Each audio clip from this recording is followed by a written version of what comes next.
Yeah, everything that was a good idea back then is now a bad idea, according to the Democrats. Senate Minority Leader Chuck Schumer facing backlash from Democrats after flip-flopping on his threat to shut down the government. Schumer now throwing his support behind the Republican stopgap funding measure. Joining us now is Wyoming Senator and the Republican Majority Whip, John Barrasso. Good to see you, Senator. Thanks for coming in. Thanks. So I don't think that Chuck Schumer had on his bingo card that he would wake up today the most hated man among Democrats in Washington for saying this. Listen here.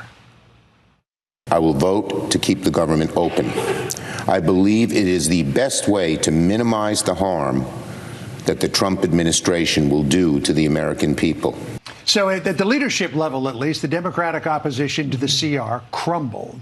But critics say that the opposition to it was misguided at best anyways. Well, you're absolutely right. The Democrats are a party gone mad. And you take a look what they are still threatening to shut down the government. We're still not sure what's going to happen tonight at midnight. The fight is still on. A threat of a government shutdown. Why do they want to do this? Because they hate the fact that Donald Trump is president and the Republicans are in charge of the House and the Senate. And that's why the Democrats are so mad today. A government shutdown hurts people. Right. It scares people. It costs money to shut down the government. It costs money to open it up again.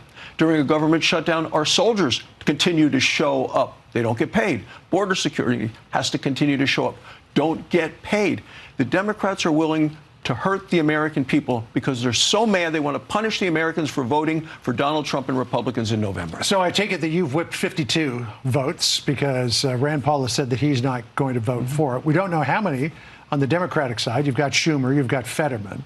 I imagine that 6 more will probably fall in line. But listen to what Alexandria Ocasio-Cortez said about Schumer's capitulation. Listen here.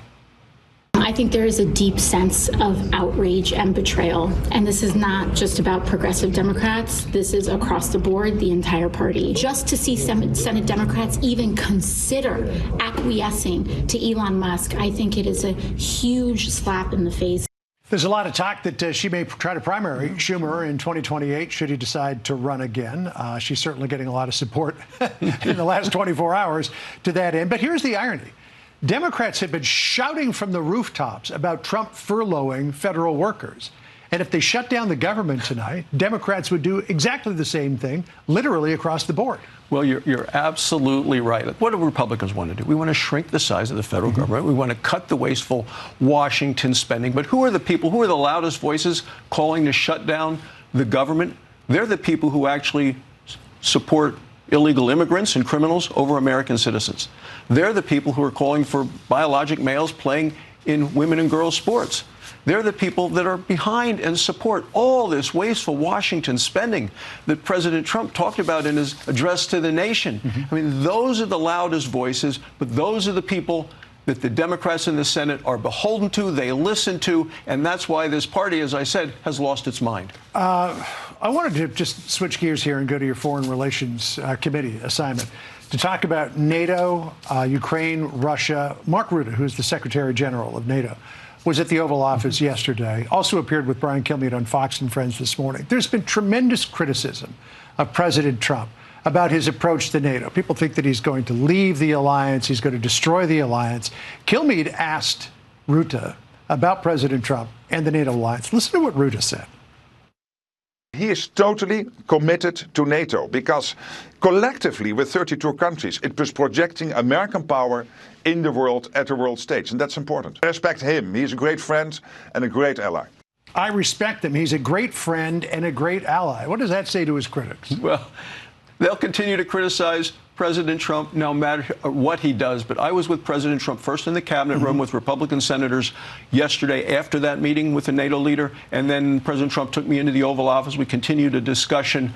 President Trump just wants to make sure the European allies do their part, and they haven't for a long period of time. We can't bear the burden of what's happening around the world. We can't be the world's policemen. We can try to bring people together, but we can't do the sorts of things that the rest of the world expects us to do, nor should we do those things. So I support what the president is doing, and as we just heard here, the president's on the right track. And Rutte agrees that European nations need to do more in terms of contributions to NATO, and he said we're getting billions and billions more dollars.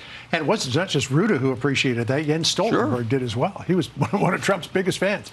Senator, good to see you. Good luck with the whip today, and let us know what happens we with need the to vote. keep the government open. Democrats want to shut it down. All right. Well, we'll see what happens later on today. Thanks. Thanks for being with us. Thank you. Appreciate it.